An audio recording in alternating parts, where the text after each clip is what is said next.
Searching podcasts for Dave, and one more time. We recently witnessed a guy with a 1-14 record become Speaker of the House. Saints and Texans fans everywhere should take heart. Even if you have a terrible record, you can eventually come out on top.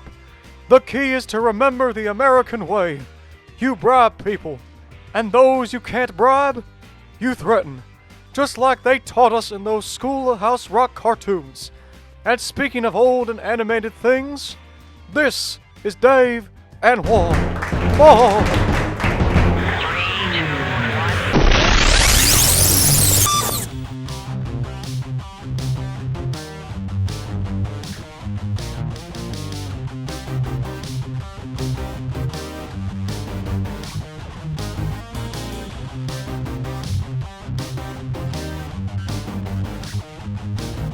And 3. Number 2. Always followed by 1. Woohoo! Yeah, you're right. This is where we normally talk for a few minutes before we go live about what we're going to talk about and then scrap it all. This is where all the plans go awry. But anyway, right, before they go awry, and I'm using that word right. It's a Saturday morning. I don't want to have to look it up in advance. America, we got you, man. You're welcome. You're welcome, man. That's right. It's a week that you need somebody to be thankful Oh my for. gosh, America. We saw some fun sausage making this week, but by the way, hi everybody. How are you? I'm Dave. I'm Juan. And this is David Juan. More time. Thank you kindly. So yes, it's a big week in America. Not usually a big week, but with the speaker and stuff, it was kind of funny. But that's secondary. We want to talk about that just because part of our roles, Dave and Juan, we come here once a week, and we want those of you that pay no attention to anything going on in the world.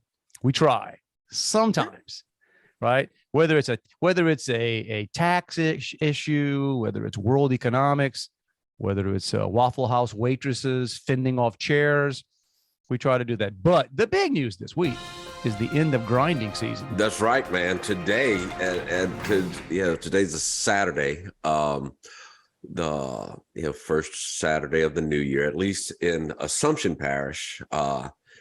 Grinding is over today. It's close to that, if not in every other place. But a lot of thankful people. I grew up as a son of a sugarcane farmer, so the farmers are obviously thankful. The drivers on the roads are actually thankful that they're not dodging cane trucks and cane stalks. The people who live along the roads are thankful for not having cane in their ditches anymore. Cane in their ditches. But it's been this is really from a harvest perspective, it's been a really good season for those guys. So congratulations. That's so funny. And I just love the fact that you have a direct talk. We have one of our more dedicated listeners is on there. And that's not your dad. And that's not your dad. My dad wouldn't know how to listen to a podcast if it got down to it. But we do have ties there because my father-in-law has been the CFO of the sugar place. I don't want to get I don't want to give any because I don't want people showing up and asking him for swag or anything. But yeah, so like for 29, I didn't know that. Oh yeah. Oh dude, he's been there for forever, 40 years, I'm sure, but longer than 40. Anyway, so I mean, my wife and I, this year will be our 30th wedding anniversary. We dated before. So I've been having conversations about the sugarcane crop for 30 something years, dude. Yeah. That's when I also learned along the way, farmer mentality.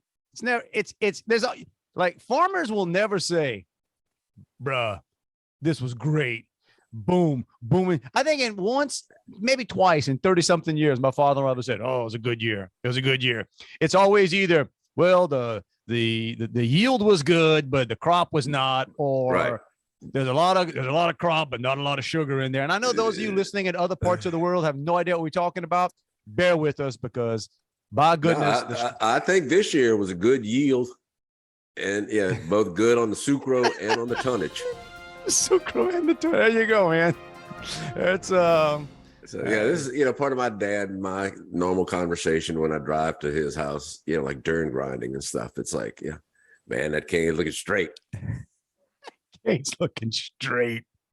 Yeah, Yeah, but that's all good. You ever wondered why they call it?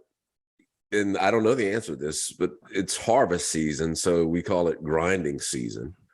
Because part of the harvesting process is to grind the cane. But like where they grow wheat, do they call it threshing season as opposed to harvest season? I'm trying to think. Years ago, and when I say years ago, it could be anywhere from 3 years to 15. I have no idea. Yeah, I mean, I realized this. We talked about this before, that my ability to like chunks of time just blend, right? And stuff like, oh yeah, that was a couple years ago. Then I'll see something pop up. Oh dang, that was 6 years. Anyway, but I remember driving through. One of my favorite things to do is whenever I get to go through rural areas where there are no airports in the rural areas, but sometimes you have to drive through them, and just listening to farm reports.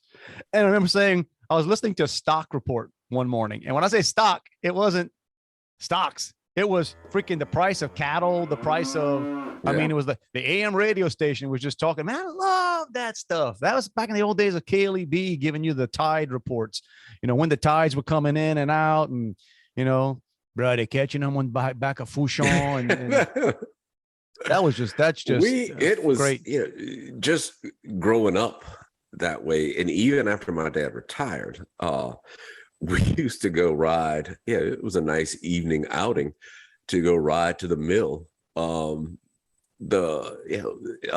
watch what we call the big grabber. I don't know what it's called either. Yet I wonder why we call it grinding instead of harvest. But we would go sit, and it's the big claw. That grabs the cane and feeds it into the mill. I guess they call it grinding because that's when it until you get to the grinding, nothing else matters. Right. So, I mean, it matters, but like that's the right. That's the cha-ching. Like right. That's what farmers, if you don't know this, farmers get paid once a year. Yeah. Doesn't matter. Doesn't matter what you've got in the field. They're selling the crop. Right. I mean, it matters what you have in the field, but it doesn't matter what you have in the field. It matters what got into the truck and what ends up on that end. So inside baseball. So bro, where your dad's stuff got grounded, man? Where they brought it? Westfield. Back in Pankerville. Oh, I got you. Okay. So no, my kin folks in Raceland, bro. That's the Raceland Sugars. I got a Raceland Sugars hat around here somewhere, I'm sure. But there you go. So congratulations. God, it was a great year for folks. And yes, even though we were back over the holidays, I get flashbacks when I'm behind a cane truck. And so the first, 30 seconds or so, I'm like, man, I'm flashing back thinking, oh, I remember this is great. And then after 30 seconds, you're like, get this crap. Man, there is nothing. I tell you what, there was nothing designed more to be just a hazard and just make a mess than cane trucks. Just you know not when it's raining or it had just finished raining, dude. Where do you not want to be? You do not want to be following a cane truck. Or even driving on the road that a cane truck is passed on because it's going to be all muddy, all nasty. But at least the road in front of my parents' house, Highway 1, oak tree hanging over the Seminole Lane. That's right, Seminole Street. The oak tree hanging over the highway. Cane trucks would pass there. If the cane was stacked too high, it would hit that tree and just fly all over the road. A young guy like you should have collected that. Yeah. Hey, Dad, we got more. Look at this. The oak trees in front of my mom's house in Thibodaux, same thing. I mean, they're beautiful, right? And they're kind of hang out there. And if you look at, on Audubon Drive, you look at it's just, it's nice. Streets that have oak trees. It's right, like a canopy over the street. Beautiful, but yeah, the occasional UPS truck or some yawn going to Rouse's, and you can hear inside. You can hear when some of these trucks hit a branch, and you get ticked off. Man, I get ticked off. I'm rarely there, but also makes you show, man. Tree branches are tough, dude. But to bet on the branch. Put it this way: if a truck hits a branch, bet on the branch. Let me tell you how important the branches are at the Seminole household down, my father's. So it's a sad story, but or it's connected to a sad story, but I laugh at it. So, my mother passed almost 4 years ago. And so the day she fell ill, they had to come get her in an ambulance. The ambulance couldn't go all the way down the driveway because there was a branch hanging over the driveway from the oak tree. That's a low branch you got there, man. Yeah. But it's out off the road. That's your private driveway. Right. That's in the driveway. So you would think, my dad's 88 years old. He's in good health, but you would think, okay, look, we know that this is a little hazard, and you have to wheel mama down the driveway in the on the stretcher. Nah, that branch is still there. That branch has been there longer than y'all, or it was probably Oh, it's definitely been there longer than me.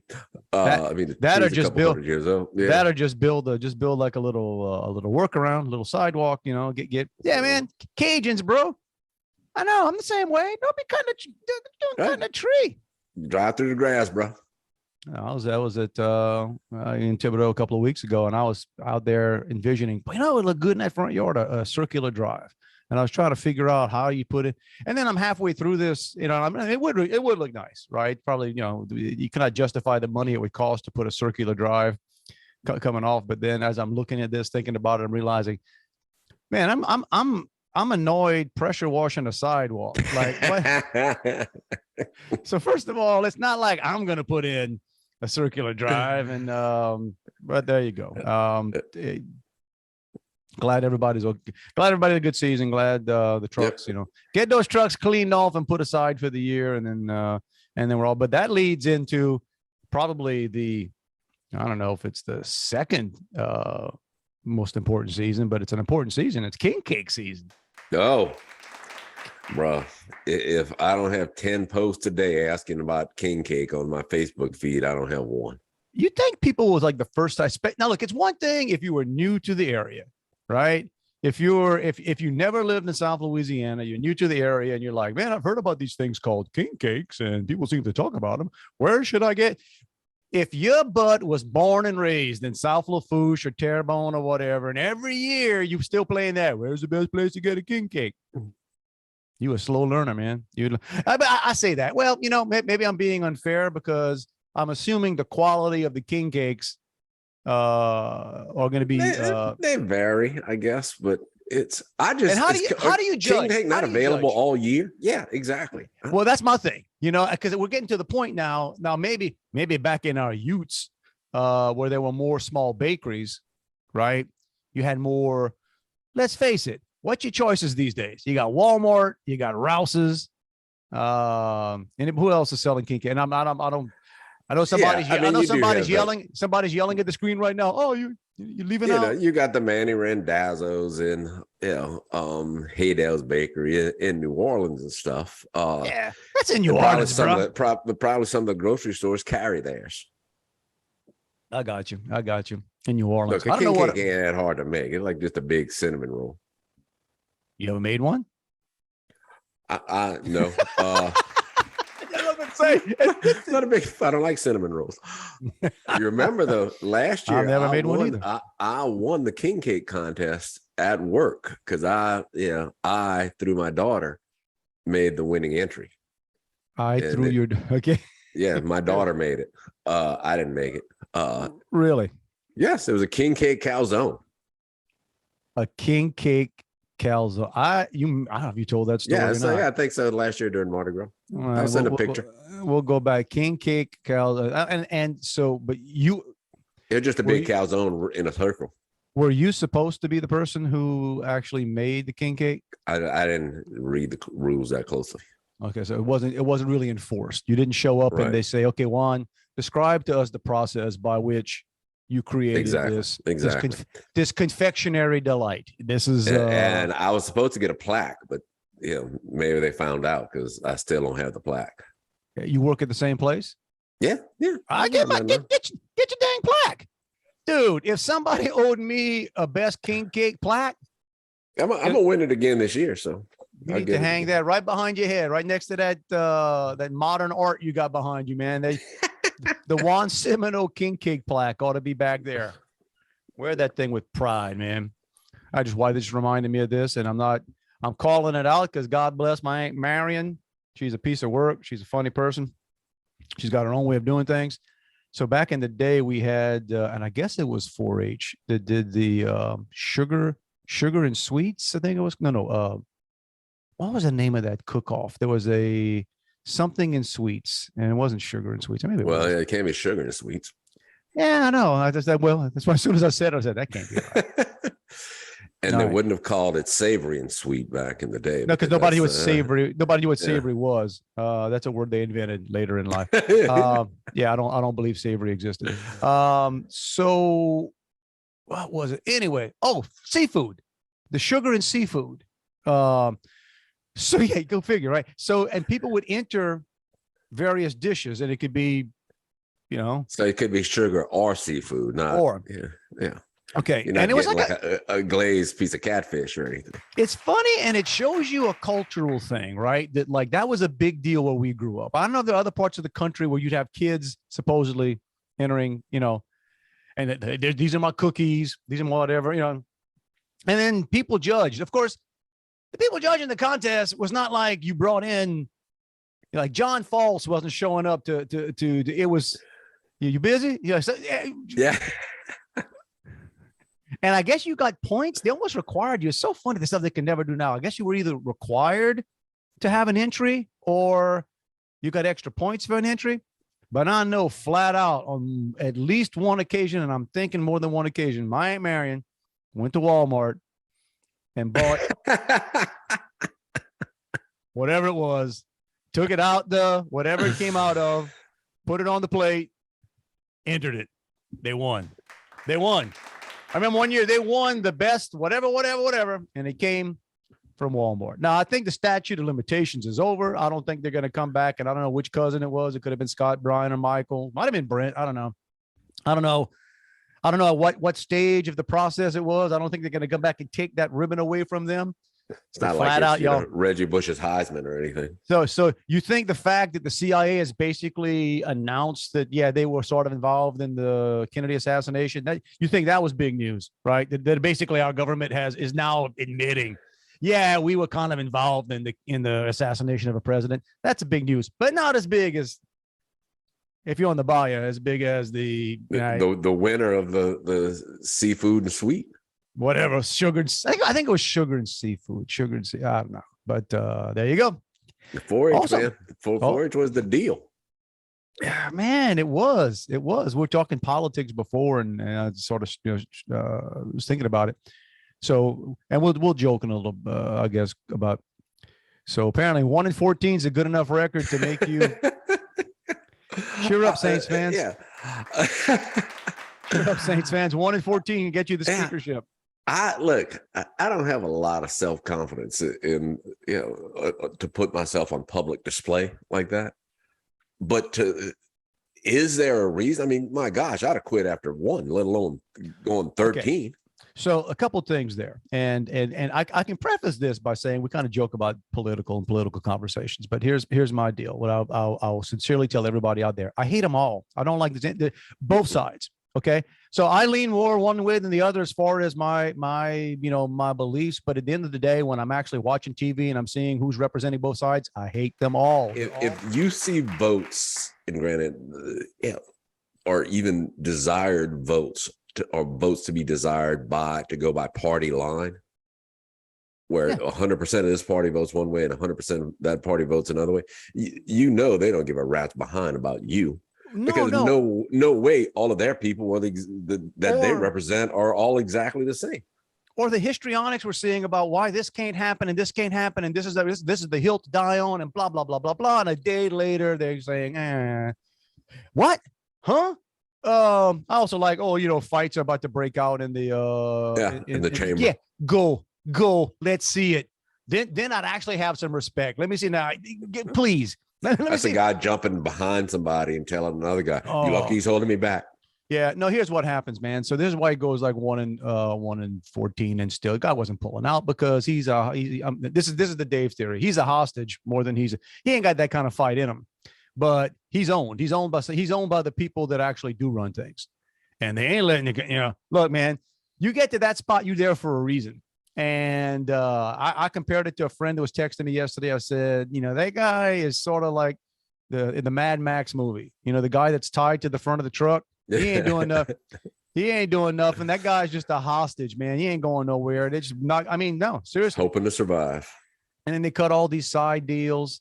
We're saying, oh, we've now, what we do. We got all these. What was the words of not accommodations, but this is the word I'm thinking of. Like, they got all these things in the negotiations, concessions and everything. There you go, concessions. Which I can't say. I wasn't thinking concessions because concessions is when I bought chili Fritos and a Coke. That's what concessions were to me.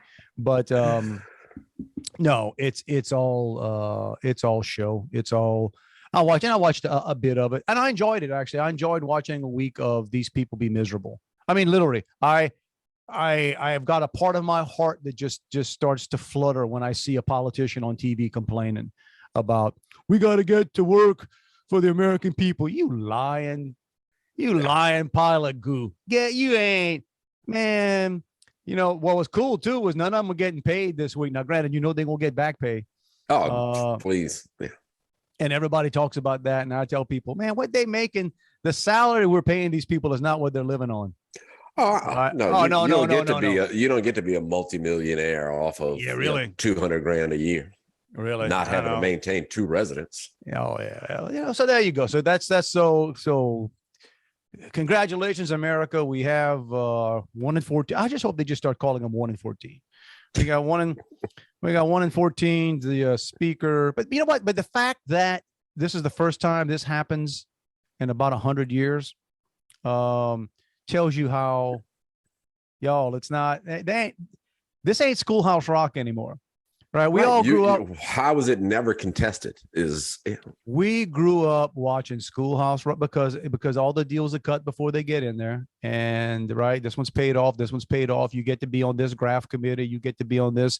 You're going to make all your money on the side. You're going to get to sit here because hey, they raise pigs where you from. All right, we're going to put you on this committee to make sure that all the pig farmers get taken care of.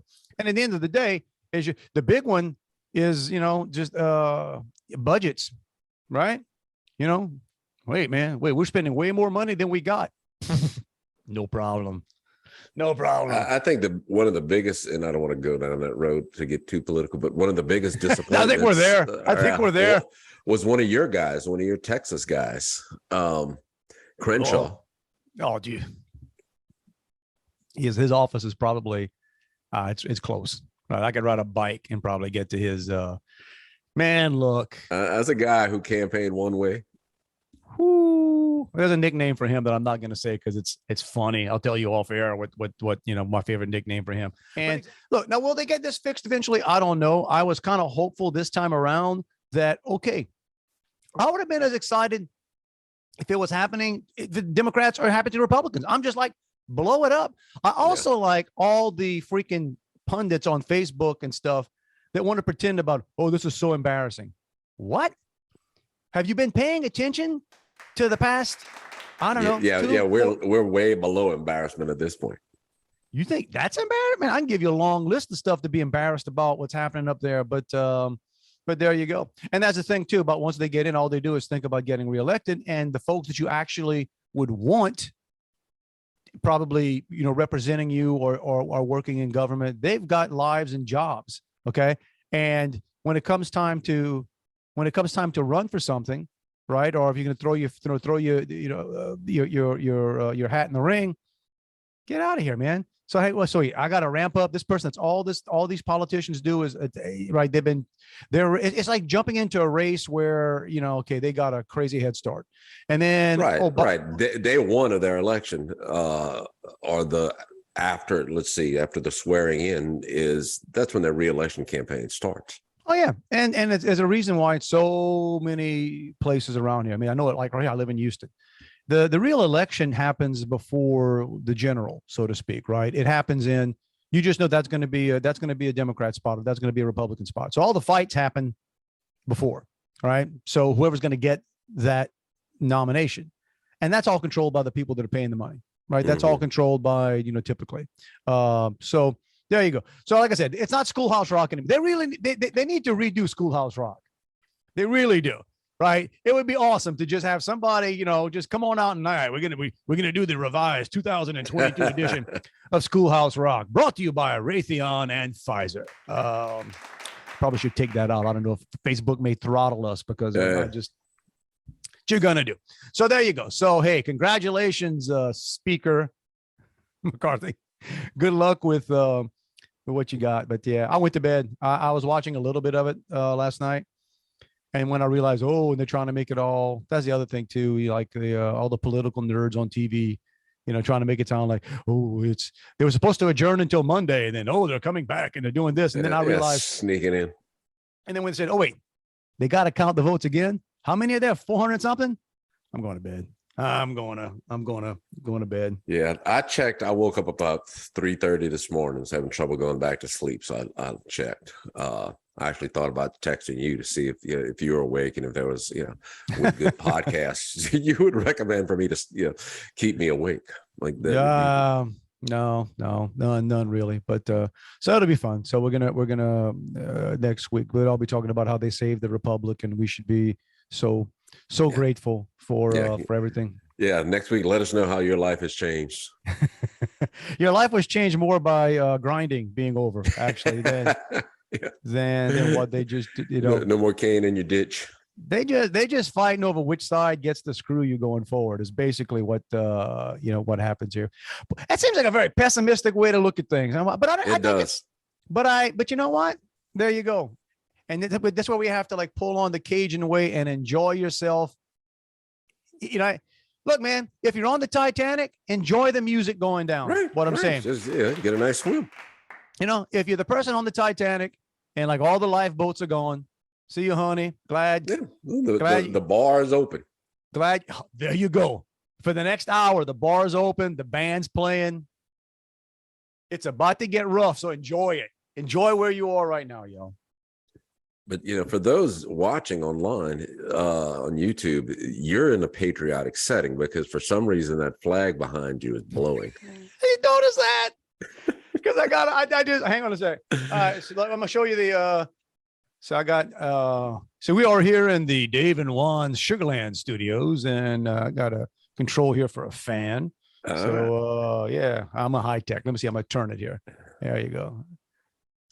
I know. I did notice. Look, see. Oh, now the other one's blowing. Yeah. All right, man. Yeah, bring it back around. All right. Is it an oscillating fan? It can be, dude. It's high tech. Come on, man. It's high class around here, bro.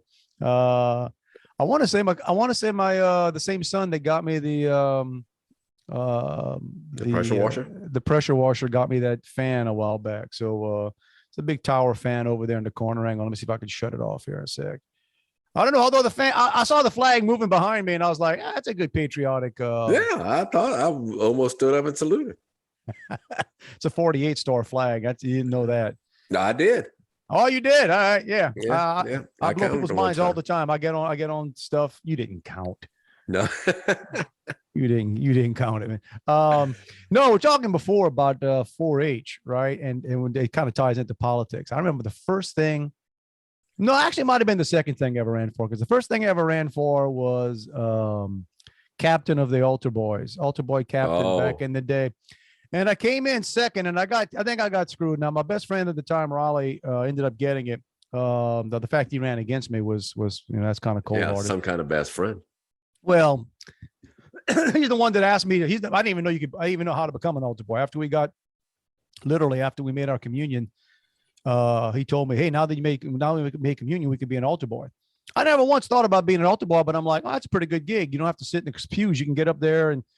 That's like being at a concert. I'd rather be on stage than in the audience. So it's like the backstage pass. I knew that at 7 years old. I'm like, really? So you could go up the whole end, whether you were serving mass or not. Oh yeah, we had an altar boy team, man. I mean, you had we had pews up there. You could sit there and stuff. Yeah, it was off to the side. You had two, but you were on the altar, so it was two servers, and then and this is back in the day when, again, we talked about this before. We were all Catholic, and we had teams. Like now they struggle to find. We had teams. I think we had like 4 different altar boy teams, and each team probably had 7 or 8 guys on it. Oh wow, yeah. Yeah, that's how it was. We served, you had the schedule, but if you go to mass you just go sit up there. Yep. So we went and we became altar boys. So Raleigh, he went up and he asked before me. I think I asked the priest or whatever. I was right behind. And then we went and the same thing. I had no idea what an altar boy captain did. We had a captain when we got there. Like, I guess somebody was in charge. I might have been Daryl. I'm trying to remember Daryl's last name. Look, man, it's kind of funny. You start poking memories, they all come out. But so he was the captain, but then when you get term limited, you can't be an altar boy captain forever. It ain't like our politicians. You were an altar boy captain back in the day, there was a term limit. And then it came for the election. So I'm like, well, we had one, his nickname was Tootie. And I don't think he was term limited, because I think by the time he was an adult, well, we got the term limits. I'm not gonna go any further than that. And then don't, because I will edit everything out of it. But we, I remember. I didn't even think I wanted to be the captain, but if I'm going to be on a team, make me the captain. What the heck, right? And then he ran as well. And then I found out afterwards we had to leave the room, and I think it was Daryl. I don't know. Daryl might have been mad at me. Basically pointed out, well, Raleigh did join first, right? He was right. That was the thing, So it wasn't on who's on time, and I'm sure he might have been on. I'm saying, like, it wasn't like, it wasn't. We weren't being judged on how stiff you keep that plate. Yeah, when you hold in that plate, we used to hold plates when they gave communion. Like, have you ever had one drop? Have you ever? Right? How good are you at lighting the candles? It didn't go down to that. It came down to, well, he asked first, so he got. So I think I got held back. I didn't become. Can I be the captain next year? I'm asking now. No joke, huh? No joke. Didn't have to be. So my altar boy career was delayed. My ascendancy. Your leadership. My ascendancy to the head of altar boys didn't happen for a while. So we're going to take that break. We're going to take that break. We're going to come back telling, I got some altar boy stories. All right. Well, not been the Pope. You could have been the Pope. My mama wanted me to be. Nah, man, God bless my mama Laregia. She wanted me to be a priest. Missed it by that much. Damn Raleigh. But so how did what was the role of the altar boy captain? Just slap some people, keep them in line. Sometimes you got to slap Jesus into people. Did you do like the scheduling and stuff? That's it. That's 100%. That was basically why, besides the fact that when they put out the schedule and you got your name next to captain, that was always, the asterisk right by your name. There were like 4 teams, 4 teams of altar boys, I think 4 or 5, I don't know. And exactly, you were, I just said captain. You were the captain. You weren't one of these followers, right? You were captain. Bro, the only thing that could have made that bad is if you had a partner named Tennille. Well, okay. That was probably the hit songs back in the day too. Yeah. I'm sure love will keep us together was sometime in that. But so anyway, love. hung in there another year. I was a altar boy for a long time. I became captain. Sometime after that. I think Raleigh might have finished his year as what I'm saying? I don't know. I don't remember, but I know I got it the next time. And I think the rules changed down the right way, because I seem to remember being a captain longer than a year. Well, they probably recognize, what the rest of the field looked like and the lack of ability to live up to the new bar you had set. I think they looked at me and said, that's a future Pope right there. That dude right there. I mean, that guy, he's on the way. So yeah, I guess that, or I'm not sure. It may have gotten to the point that people realized I don't want to do that, because there was some responsibilities, right? And when you were the captain, you really couldn't miss mass. You couldn't miss, what I'm saying? It was sort of like, if you're just like an underling, you don't show up, that is what it is. But if you got assigned to you're the server, you better be there. And I said, it was amazing the amount of, when I say responsibility, I guess, the 7 and 8, 9-year-olds had. I mean, I was setting up stuff at 8, 9 years old, Yeah, and then you had to get there. Granted, your parents have part of the responsibility because we used to. I was an altar boy too, and we used to have mass during the week at 6 a.m. Yeah, we were 7. You guys had. Oh, hang on a sec. I'm pretty sure it was 7. Could have been 6. It was early. I walked. Yeah, there were like 2 people there. Different world. Well, hey, we had much better Catholics in Galliana. We had like 4. Wow. 4. Let me tell you how small the masses were at that time in the morning. You would count before, like walking out there, you'd count how many heads were in the church to put that many hosts in the because you don't want to like walk out there with a big old right. A lot you of be them. consecrating a lot. No, it's just and there you go. That's the that setting up. They trusted us with wine. Yeah, we did the wine. We lit the candles during funerals. We got to go back and you had to light the little charcoal brick to put in the incense. Yeah. That was the best altar boy. The part of being an altar boy, getting to go light the charcoal. I did so many funerals. I talked about that before. So many funerals back in the day because my teachers apparently were more than happy to let me go, right? Because it always happened during school, and they would just, you needed somebody. So I guess I've told that before that at a young age, I went to more funerals than you need to ask. Like if somebody passed away, bro, you were excited. In South Lafourche? No, I wasn't excited. What I'm saying is, you were. I was there. I promise you. If you were a parishioner, in Galliana between like 1974 and whatever, I was probably. Well, you got you out of school for a couple hours. And you had lunch at the church. Good stuff. I remember that ice cream. You had ice cream for dessert. I couldn't believe they had dessert. Who has dessert for lunch? Father Foley did. Rock and roll, man. Good stuff. But what I couldn't understand was, couldn't understand, even at a young age was. So we'd light the candles, okay, but they gave us. We didn't use matches. We used these wicks. Right, just like a big, long, like wound up string coated in wax, and wax that burns. That's what I can't figure out. Who does that? Who does? And those things would drip. Now, if it hit your hand, dude, burn. Like it was a legit burn on your hand. So you kind of would hold them like, man, I ain't gonna get that dripping on me. And we had this thing to use. Right, because it was long too, so it wasn't safe for you to not hold it towards the end. And we had this long, I don't know what you call it, but I guess the holder where you kind of did that. But that didn't work well. Yeah. We never used those. Well, because it was a pain in the neck and they didn't work right. And right, because you were supposed to feed the wick through, and that way only I the don't end know stuck how out. many years, and I know it was a long time. I don't know how many years. And I know the church has been remodeled and probably more than once since then, but there were some noticeable burn marks on the carpet around the altar. That was me. Not on purpose, but I remember one morning I had an especially dangerous candle. I'm talking like medieval, like the same technologies that they fought wars where they would just fire these balls of fire at the enemy. That's apparently the same technology they were using in these wicks. Maybe that's where they developed them in the early religious wars. You know how dangerous something is for somebody to be holding it and it drips and the flame, it's burning all the way down to the ground. It hits the ground and continues to burn. Dude, that's nothing but trouble. And and if it drips on your hand, be honest, what's the chance of you just holding that wick and riding it out? It's all coming down. It's all so there you go. But it's interesting.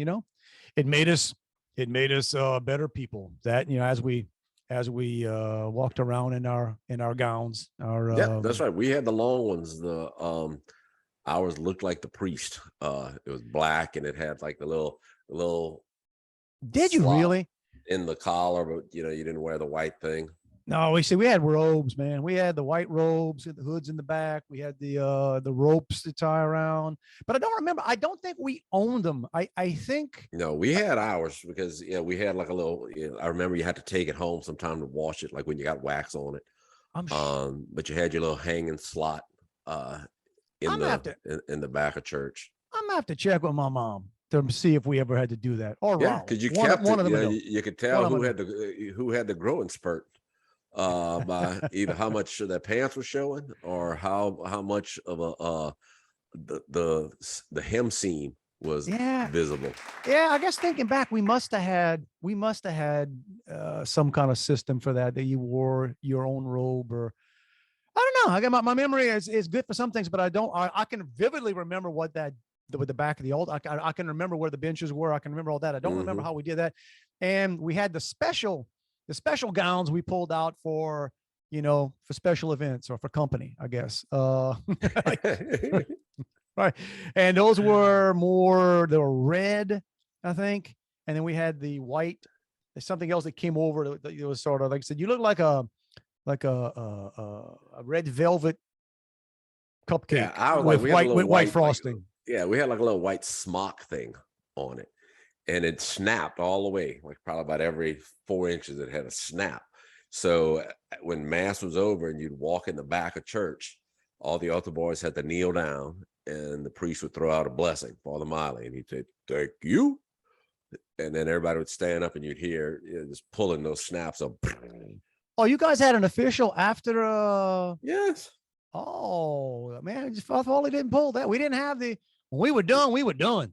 No, we got just it was just a sign of the cross. And right now, the other thing was, if you were a captain, I guess as a captain, we talked about what the responsibilities. You were kind of responsible for making sure you didn't leave the place trash. Like everything was picked up in its proper place. So there was some responsibility there. And I guess if you had some yawns on your team that you could trust to do that, you could leave and allow the yawns to do that. I didn't really have that problem because it was usually, especially those masses, my mom and dad and family were going to be there, and we never left early. You couldn't get my dad out of a place on time. You know what I'm saying? We were going to be, when we left the church, there weren't that many cars left in the parking lot. It was, Now, did they hang out in the church and visit or outside? I'm not 100% sure. I think it was probably inside, because there was a long time, and it might have been after I went from, because we had a choir loft, and I know when I was younger, my dad and my mom, and they were the sing, so they were always when I'd go to church, it was funny. I used to joke about that. Like I was the guy. I spent most of my church. I was either in the choir loft. I went from the choir loft to the altar, right? I didn't spend a lot of time. You didn't have like a family pew or anything. You didn't, No, we weren't like colonial, man. What are you talking about? Family No, pew. but I mean, everybody has, I say unofficial. Everybody sits in the same spot when you go to church. Yeah, pretty much. Yeah. I can remember to this. Yeah, you walk in, go all the way to the right. Yeah. I could probably find it right now. Now that you say that, I could probably close my eyes. This is where we always sat. I go to church early, not because I'm an early arriver. I just want to make sure nobody's taking my seat. That's so funny. And all those years later, we brought both my sons, again, so they're 24, 22. We brought, when they're baptized, we brought them back to Galliano. So they got baptized in the church that I was an altar boy in. In fact, I can give shout out to Father Foley, great dude. He baptized both my kids. I think he retired. He kind of came back. It was like an honor. So that was the one who did you? Who baptized you? No, dude. But you served with him? I'm almost as old as you. Yeah, he was the first priest, I think, and he was there for a long time. Yeah, so that was kind of, and me, typical. When I get there all those years later, all I want to do is talk about the burn marks in the carpet. And, you see that? You see that spot right there? I did that. That's me. I did that. Can't believe they didn't change those carpets yet, but there you go. But yeah, that all comes to you. There you go. So who knows? Had I not lost that first altar boy captain election, I think I just had to reset my sights on, okay, right. what's my role, but yeah, sometimes you lose, sometimes you learn. There you go. I guess I learned. Not enough that the first time I ran for that, the next time I think I ran for anything was in 4th grade, and I ran for president of the elementary 4-H, Galliana Elementary 4-H, and our elementary and junior high were basically the same school. They were connected, but so it's 4th through 6th grade. Now, but they didn't tell me. You think my dad would have told me this? You ain't gonna get like the 6th grader. A 6th grader was going to be elected. It's just going to happen. And 4-H back in the day, that was the club, bro. Dude, that was everybody was in 4-H. I don't know if they got clubs through high anymore. school. I remember the safety club was like the Pretender. Yeah, they Yeah. wanted to be 4-H. Yeah, but it man. wasn't 4-H. No, bruh, it's 4-H. 4-H. All right. And so yeah, what the heck? I guess I was I don't know, ambitious. I ran for president and ended up running against a sixth grader. And I'm almost positive her name was Lisa. And I can remember her face. I guess I remember what her face looked like in sixth grade. I can't tell you what it looks like now. But and I think she was like the most popular girl in the class, right? Which is a good place to start. Little young punk standing up, running against like the a big lot- cheese. Like I know. And apparently she's one of these rare people that I think was just very like super popular, maybe the most popular person, very, very pretty young lady and super nice. So, ain't nothing I didn't know because you don't know who you're running against. It's just like, I think people were shocked when like they were looking for like, who wants to run? Right here, bro. Right here. Throw it at me. That's right. I'm gonna run this place. So there you go. You gotta have more than one candidate to have an election. And had some signs. Y'all did posts. I was just saying. Oh, bro. Campaign efforts. I had some good posters. I had, and I'm sure it was my dad that thought of it or did it. But so my posts, they're very simple, man, because that's what you want. You want something that just gets Easy, the point. Good, quick message, easy to recall. And I'm trying to remember if the top said, I'm pretty sure it said David, because I don't think anybody called me Dave back then. So it's David. And then in the middle was the 4-H clover, right? With four. And at the bottom said Prez, P-R-E-S. Because president was a big word, and you didn't, right? You didn't want to misspell. Yeah. You just want to, and you just hope that these couillons know that Prez means president. Yeah, a little catchy. Very clever. I may have lost some votes because some of my idiot friends didn't know that Prez meant president. They might have been waiting to vote. They're like, no, he's not running for president. When's the Prez election? He's running for Prez. As soon as they say the Prez election, we voting for our pal. But anyway, so yeah, but it turned out, and there were hundreds. Go and think about this. Like there were 300 votes or something, give or take, or 200 something votes for a elementary 4-H election. And I got big time club, man. And then she won, we didn't need a recount. I didn't have to challenge. I didn't have to, accuse the machines of being all. No mail-in ballots or anything. No dead people voting. No, the best I could tell. I can't tell if the janitor snuck in a vote or two, but I got hundreds. I mean, I didn't get what was where we used to use monks. I didn't get monks aid. I didn't get slaughtered. But I think I got 100 something and she got like 200 something. So, I mean, it was clear, but because I had several teachers tell me it's kind of impressive, fourth graders don't get those kind of votes. And you don't want to hear that in fourth grade. What? You just got my butt handed to me, man. Right. All you know is you lost. I feel like a freaking loser, right? Come on, man. It's a good win. It's not about not if you win or lose. It's how you play the game. Man. That's crap. I felt like Ricky Bobby as a kid. You're not first, you're last, man. Yeah, I'm questioning, like, why the heck did I run? All these other people would have lost, but they didn't stick their face out there. They didn't put their. And if somebody else would have run, maybe they'd have siphoned off votes from her, and you'd have still won. You'd have got in there. That's what I needed. I needed like the Ross Perot third party to run. Right. Slice into that popular girl. Right. That's what I would have needed to slice into that. I could have finagled my way in there. You were the alternative candidate. Man, if I would have established myself as president in fourth grade, bro, never would have given that up. Never. I mean, you'd still be president of your middle school. John Bell Edwards and Jindal and what other couillons we've had? They come through there. What was I liked name? Foster. I liked Foster. I liked Foster. I like Foster. Was that the one? Babineau. Was her name Babineau? No. Who was the governor during Katrina? Her maiden name was Babineau. Okay, it'll come to us. I can't remember it. Well, here I don't feel so bad. I haven't lived in Louisiana for going on 30 years. You live there right now. Yeah. Kareem. Well, come on. That's Kathleen Blanco. Okay, her. You know what I remember about her? All right, and God love her. Rest in peace. All right, but here's what I do remember. So Katrina's happening and all our family, everybody, it was a while back, but I'm here in Texas and watching closely, obviously seeing what's going on. And oh my gosh, and talking to family because most of them evacuated here. And I'm watching all this stuff. And I think it was the day before, the night before, whatever.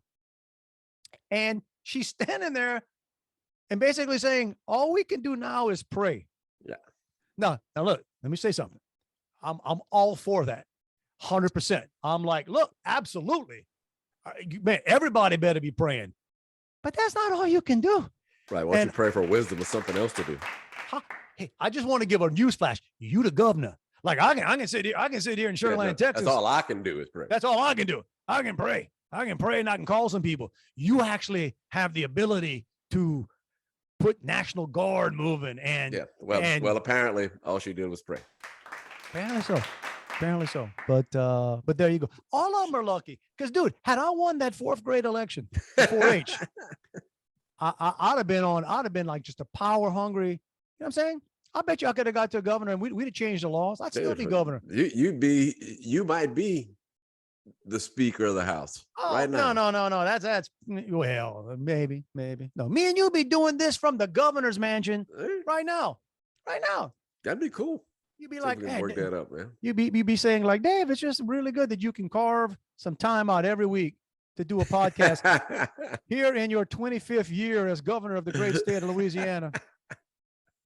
And we really think everything has turned out much better since you made Ed Orgeron in charge of everything outside of security. I'd have been like, bro, you can build a national championship team. You can run everything around here. Well, you just got a couple of years to do it though, because after that he's gonna be done. That'd have been changed. Well, whatever, there you go, man. The only thing I ever ran for, I ran for president of the FFA, the Future Farmers of America. Nice. And I came out second, so I was the vice president. That didn't work that way. Yeah. I don't know why I did for that, but I forgot how it worked. But I don't know. I ended up not taking ag my senior year, which meant I wasn't in FFA, so I kind of defaulted on that. Bro, if I can't be first, I quit. That's right. Screw y'all. That's right. Show you, take your vice president and stick it right here, bro. I ain't doing it. But the guy who won the presidency that year was either Danny Bruyette, who grew up to be the Secretary of Energy in the Trump cabinet. I can't believe. Well, he must.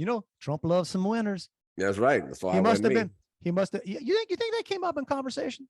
Like when, I would think when Trump was considering him, he'd have said, hey, you just need to know, I handed Juan Semino his butt. Yeah. Back in high school. Yeah. So and Juan was a juggernaut. That guy lived on Seminole Street. He had a cane farming background. Well, no? But it could have been the guy that we call Toublon. Toublon. So before you pale guy. I was about to say, please don't tell me that's what that means. Yeah. He's like real blonde, but like, his hair was the darkest part of his body, even though he was like cotton top blonde. Toublon. So like he went by that. Like if you walked into the cafeteria and said, "Yo, what's up, Toublon?" He knew that was him. I'm 61 years old. If I went to Pierre Part today and bumped into him, if I saw him in the Pierre Part store and said, "Yo, Toublon," oh my God, he'd turn around. I got to be careful. I still get people that yell delirious at me. But I'm not down in Galliana as much as I used to be. I used to walk into the Galliana Walmart. Dude, I told a story on here one time where this guy I went to high school with, his nickname was BB. And yeah, I literally bumped into him in a convenience store in Baton Rouge 20 years ago. So 20 years after we graduated. And I'm saying, what is that dude's name? What is his name? I can't call out Babi. Sure you can. And then, I remembered his name. So I called him out and talked to him. And then I see him driving off and he's got a personalized license plate, BB. Hey, man, look. Stick with what works. Yeah. Gotten through life so far, so well. Hey, go with it. But so tonight, things could have been different for all of us if we'd have won some elections early. I don't even know if I ran for anything again. I'm trying to, maybe not. I just kind of looked too busy being you. Well, you know what? That's what I did. I looked around and said, I won. You were helping people just by being you. I was unanimous. I was a unanimous selection to be me. I don't know. I'm about ready to check out here and see if any of this stuff. Stuck to something. Yeah, we cover everything we wanted to cover too. We talked about why think so. elections, Yeah. why elections don't work. We'll talk about Southwest Airlines next time. I mean, good for them. Let me leave you with one mind-blowing thing I learned yesterday, total by accident. And even though social media is an absolute trash fire, sometimes you see something, you just go, you got to be kidding me. So you remember Shawshank Redemption? Mm-hmm. Okay. Iconic movie. Fantastic movie. Remember the guard, the bad guy, he was officer, prison guard, Hadley. Yeah, You know, big old head. yeah, he was the guy that beat the crap out of the guy. You know, I mean, anyway, he was just that guy, just really that guy. He's the one that had what's his face? Who was Shawshank? Not Morgan Freeman, but the Tim Robbins. He was kind of holding on to him like he was going to throw him off the roof. That guy, that villain who's had an incredible career. Do you know that guy for the past 22 years has been the voice of Mr. Krabs on SpongeBob SquarePants? Mr. Krabby Patties. You believe that? That's Shawshank wild. Redemption. Officer Hadley, And a guy who looks like he could be typecast as a not so nice fella. And he's played those roles. He's had a wonderful career. That dude's been the voice of Mr. Krabs. That's a gig right there, man. You ain't lying. You ain't lying. You didn't have to fix your hair. It's awesome. Awesome. All right. And but maybe time we do this again, I'll tell you my my latest car dealership story. And I hope it's not hope it's doesn't have extra chapters added to it. All right. Hey, y'all. Every week we say we're going to push the button, and it's a joke. It's a joke to see if it sticks to the magic tape in the air.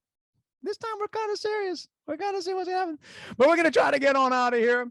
Hey, look, man, you want to reach out to us? It's Dave and Juan at protonmail.com. We get to that stuff semi-regularly because we are adult men with jobs. And sometimes it slips. So know this. If you send something to Dave and Juan at protonmail.com, we will read it. It might not be right now. Okay. But you can also hit us on all the other social media stuff. We're on everything. We're on YouTube. Everywhere. Facebook and Spotify and Apple Podcasts. Very social people. We're at the Shell station on the little, it's all good. It's all good. So reach out to us. Now listen, until then, we going into 2023, we say this all the time. Yo, it's not a suggestion. We are we're not intimating. It's not like a wink, hint. It's a freaking it's a mandate. A freaking mandate that you get out there and try to have the greatest week of your life, right? Try to have the greatest week of your life. Listen, it starts with the greatest hour. You're welcome. Here it is. You're welcome. Build on it. Go. There you go. Momentum. Remember last week we talked about that Waffle House Wonder Woman? Hey, did anybody throw a Waffle House chair at you this week? Hey, you won up. You're good. Having a better week than her, and she seemed to be pretty good. She was on Tucker, knocking it out the park. We'll talk about. We'll circle back and talk about. We got to bring that back up. She was amazing. Her little episode on Tucker made me just smile and think she is exactly the kind of person I would love working for me, but I'd be very careful of what I put her in charge of. I like that she said that they blacklisted her from Waffle House. Because they only wanted her to be able, if she couldn't work at the restaurant where she did the Wonder Woman stunt, dude, then nobody else can have her. It's like if you can't have it, nobody else can. If I had a restaurant around where that young woman lives right now, I would hire her and she'd be signing autographs. She'd be doing some kind of job, and I'd be, hey, come on in, Waffle House Wendy, Wonder Woman, all the W's, Waffle House, Wonder Woman Wendy, right here. All right. And for a little extra money, you can throw a chair at her. Right. I'd pay her extra for that. Wendy, how much? What I'm saying, but good on her. All right, guys. So until then, again, have fun, do what you're going to do. We look forward to seeing you at the same time next week. And until then, live your life, y'all. Love you, bro. Back at you, man. It's true. So we talk about a transgender male swimmer struggling against new competition after earning all honors as female. Oh, so this is a female swimmer who now has done some stuff. He was a female swimmer. I feel like Ricky Gervais. He was a female swimmer, And Right. now we're going to do that other stuff. Okay. Right. So Isaac Henning is the swimmer's name. Swims for the Yale men's team. So he took hormones for 8 months, and apparently it hadn't helped a lot, because in a most recent meet against 83 swimmers, he came out 79th. Okay. And to his, he commented on it, said, I wasn't the slowest guy in my events, but I'm not as successful in the sport as I was on the women's team. Yeah. Should be able to figure that out. But one of the things that I enjoyed reading about was one of the 4 people that he beat was actually a swimmer born without a left arm. Okay. I'm Some not people laughing. call that a circle swimmer.